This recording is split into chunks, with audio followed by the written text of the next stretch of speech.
Dark Phoenix destroys Dbari system. This is one of the most catastrophic single acts committed by a mutant in Marvel history. It happened during the Dark Phoenix saga, and this event sees Jean Grey, possessed by the Phoenix Force, lose control of her power and destroy an entire solar system, resulting in the instant death of over 5 billion sentient beings on the planet Dbari IV. Initially bonded with the Phoenix Force to save her life, Jean slowly begins to evolve into something far beyond the human. Her powers become limitless. She has telepathy, telekinesis, molecular control, and even reality bending. But this power also begins to corrupt her. After being manipulated by the villain Mastermind and pushed emotionally and mentally beyond her limits, Jean fully loses herself to the Phoenix's hunger and becomes the Dark Phoenix. Then she flees to deep space, needing energy to sustain her massive cosmic form. She comes upon the Dbari star system and with a mere thought consumes its sun, causing it to go supernova. And this obliterates the entire system, including the inhabited planet Dbari IV, without warning or resistance. News of the atrocity spreads fast, and the Shi'ar Empire deems the Dark Phoenix too dangerous to live.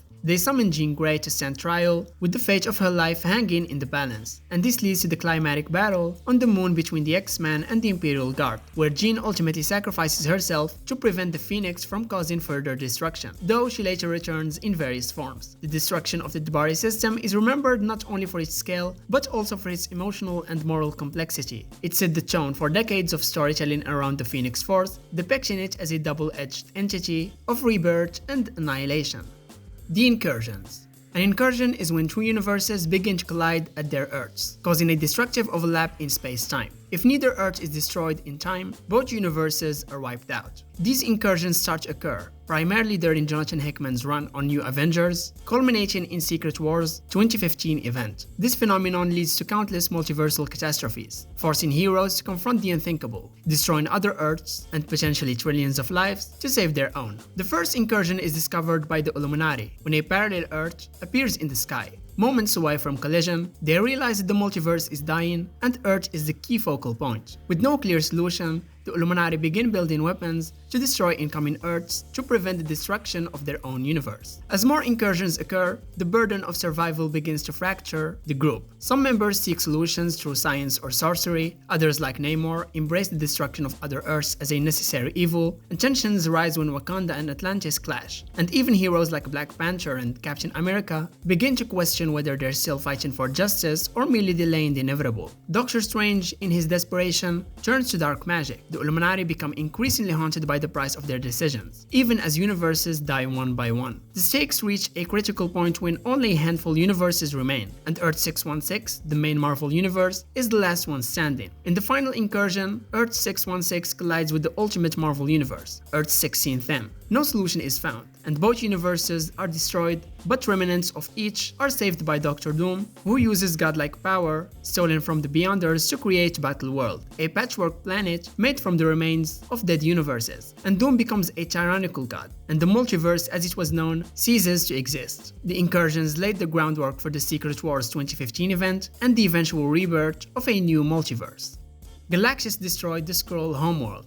The Skrulls, known for their shape-shifting abilities and long-standing enmity with the Kree and Earth's heroes, ruled over a vast interstellar empire from their original homeworld, Skrullos, located in the Andromeda Galaxy. But in a single act, Galactus annihilated their planet, erasing billions of lives and destabilizing their empire forever. The event occurred during the Fantastic Four comics, notably Fantastic Four issue 257. In 1983. At the time, the Skrulls were recovering from internal strife and political instability, and despite their technological advancement and militarized culture, they were powerless against a force like Galactus. Galactus, who feeds on the life force of planets, targeted the Skrull homeworld without concern for its strategic or political importance. The planet's advanced defenses and massive population were meaningless in the face of such power. He consumed the world completely, destroying their capital, culture, and biological core in minutes. This was more than just a planetary genocide. It was the collapse of an empire. Skrullos was not only their homeworld, but the heart of their religion, science, and royal bloodlines. With its destruction, the Skrull race was fragmented and forced to survive as refugees, warlords, and nomadic remnants scattered across space. The devastation created a deep trauma that echoed in later events like the Secret Invasion, where displaced Skrulls infiltrated Earth, viewing it as their last hope for a new home and revenge. The destruction of such a prominent planet drew attention across the galaxy and even even prompted cosmic entities to question Galactus' role in the universal order. Heroes like the Silver Surfer, Galactus' herald at the time, were deeply affected, recognizing the moral horror of such extinction.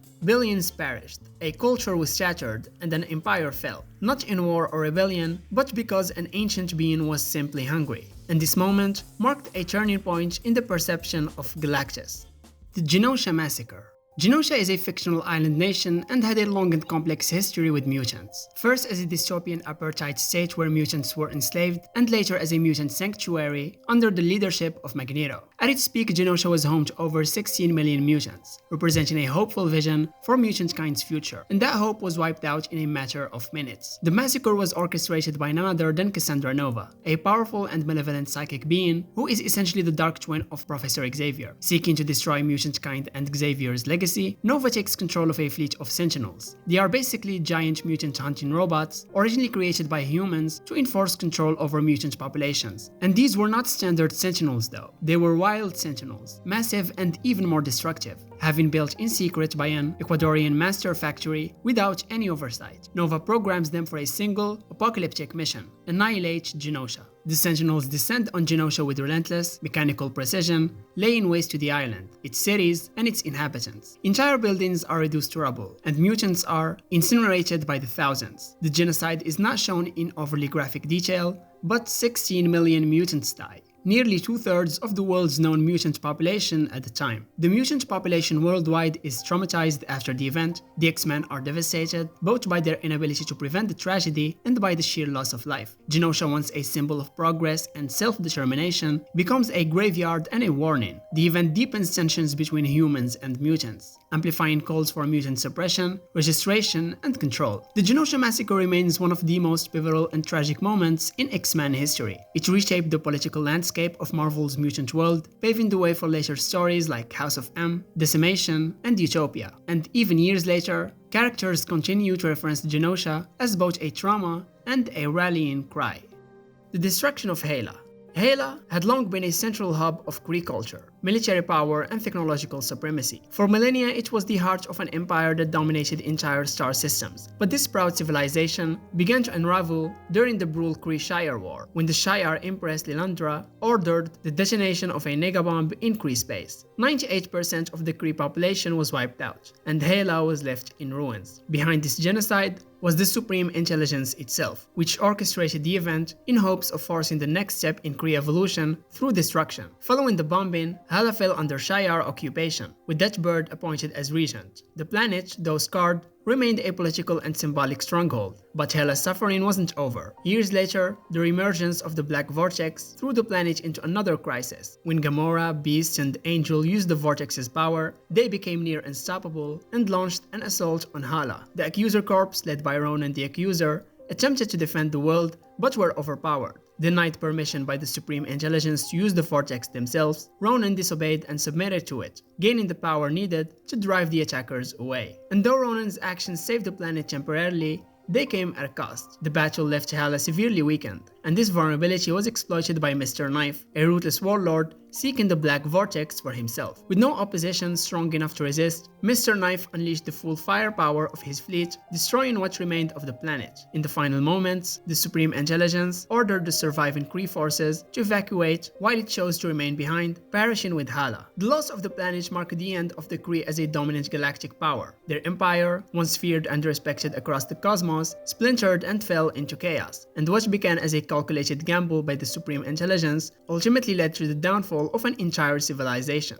And in the wake of this devastation, the Kree would eventually merge with their longtime enemies, the Skrulls, forming a new interstellar regime known as the Alliance, and the ruins of Hala became the foundation of Throne World 2, the Alliance's capital. The Snap. It occurs during the Infinity Gauntlet storyline after Thanos assembled all 6 Infinity Gems and becomes omnipotent, wielding godlike control over reality, time, space, mind, soul, and power. His first major act with the fully assembled gauntlet is to snap his fingers and erase half of life in the universe instantly. Unlike the MCU, Thanos' motive in the comics isn't balance or overpopulation, it's love. Thanos is obsessed with the literal personification of death, and to prove his devotion and earn her favor, he offers her the ultimate gift, the mass extinction of half the universe. The snap obviously is not a logical decision, it's somewhat of a romantic gesture for Thanos, and with a thought, countless beings vanish. Heroes, aliens, civilians, you name it, it vanished. Entire worlds are thrown into chaos, spacefaring civilizations collapse. On Earth, heroes like Cyclops, Daredevil, Wasp, and others simply disintegrate into nothing. Cosmic beings such as Eternity, Galactus, the Celestials, and even abstract entities like Order and Chaos are either destroyed or imprisoned by Thanos. Hell, reality itself begins to bend under the weight of his ego. In response, Adam Warlock gathers the remaining heroes like Doctor Strange, Silver Surfer, Thor, Hulk, Iron Man, and others to launch a desperate attack on Thanos. Predictably, they all fall. But Thanos' downfall, however, comes not from brute force but from his own psychological weakness. Subconsciously believing he is unworthy of omnipotence, he allows himself to be outmaneuvered. Nebula, his abused granddaughter, seizes the gauntlet and undoes his genocide. The snap in the comics is remembered as one of the most epic and iconic events in Marvel history. Though the dead are eventually restored, the trauma and consequences linger. The storyline set the standard for cosmic storytelling in comics and established Thanos as one of Marvel's most dangerous villains. M-Day. Commonly known as the Decimation, it is one of the most devastating and defining events in Marvel's mutant history. It took place after the events of House of M in 2005, a storyline where Scarlet Witch suffers a psychological breakdown and wraps reality to create a utopia for mutants, only to reverse it in a single moment with the words, "No more mutants." This act instantly stripped millions of mutants of their powers, changing the balance of power in the Marvel universe and leaving lasting trauma across the mutant community. The lead up to M-Day begins with Scarlet Witch losing control of her immense reality-wrapping powers after the loss of her children and mental instability. Her actions led to the deaths of Avengers like Hawkeye, Vision, and Ant-Man, triggering the events of Avengers Disassembled. Seeking to help her, the Avengers and X-Men confront Wanda, but are manipulated into a new reality, where mutants are the dominant species and Magneto rules. When the illusion collapses and Wanda realizes the pain she's caused, she unleashes her infamous phrase, altering reality once again, but this time with catastrophic consequences. Roughly 90% of the world's mutant population, from well-known heroes to background characters, are left powerless. For some, the loss of their powers is lethal. Mutants who relied on abilities to survive, like those with aquatic forms or flight, died instantly. Mutant kind, once numbering in the millions, was reduced to just 198 known survivors, tracked and monitored by government agencies. The X-Men, already marginalized, are pushed to the brink of extinction, and Xavier's dream of peaceful coexistence seems all but dead. The event caused widespread panic, hatred, and violence against the remaining mutants. Extremist groups began hunting them down, and the government treated them like ticking time bombs. Mutants like Magneto, Emma Frost, and Cyclops, who were already radicalized, became even more hardened, and they reshaped the X-Men universe for years. It created a tone of desperation and hopelessness that affected every mutant-related storyline that followed, including Messiah Complex, Second Coming, and Utopia. And the Decimation storyline turned Scarlet Witch into one of the most controversial and tragic figures in Marvel, and M-Day became a cultural genocide. The Annihilation Wave. This refers to the massive invasion led by Annihilus, ruler of the Negative Zone, who unleashed an endless horde of insectoid warships and soldiers into the positive matter universe. The storyline unfolds in the Annihilation crossover event. So Annihilus is obsessed with control and survivor. He discovers that his universe, the Negative Zone, is slowly decaying. Convinced that the only way to preserve his own existence is by conquering and exterminating all life in the positive matter universe, he opens a breach and launches a full-scale invasion. Billions of ships pour out, attacking anything in their path. The first major target is Xandar, home of the Nova Corps. Despite their vast power, the Nova Corps is annihilated in a matter of hours, and the destruction of Xandar alone causes the deaths of billions and wipes out almost the entire interstellar peacekeeping force. The Annihilation Wave doesn't negotiate, doesn't pause, and doesn't discriminate. It devours entire sectors of space, including the Kree and Skrull empires, wiping out fleets, planets, and outposts in days. Major characters like Drax the Destroyer, Silver Surfer, Ronan the Accuser, Super Skrull and Nova are forced into desperate resistance, often setting aside rivalries to survive. Even powerful cosmic beings like Galactus and Thanos are drawn into the conflict. And that's when the horror escalates. Annihilation captures Galactus, using advanced technology to convert the World Devourer into a literal weapon of mass destruction. With Galactus enslaved, the wave becomes unstoppable, capable of erasing entire solar systems. And this act forces even the most powerful characters in the Marvel Universe to acknowledge that the rules have changed. Traditional power structures are useless against a force that only wants to consume. The aftermath of the Annihilation War leaves the universe in ruins. Countless civilizations have been erased. Eventually, Annihilus is defeated by Nova and his allies, and the event marks the rise of Richard Rider as a major galactic hero and the beginning of a more militarized, survivalist era of Marvel's cosmic storytelling. And it also set the stage for later events like Annihilation Conquest and War of Kings.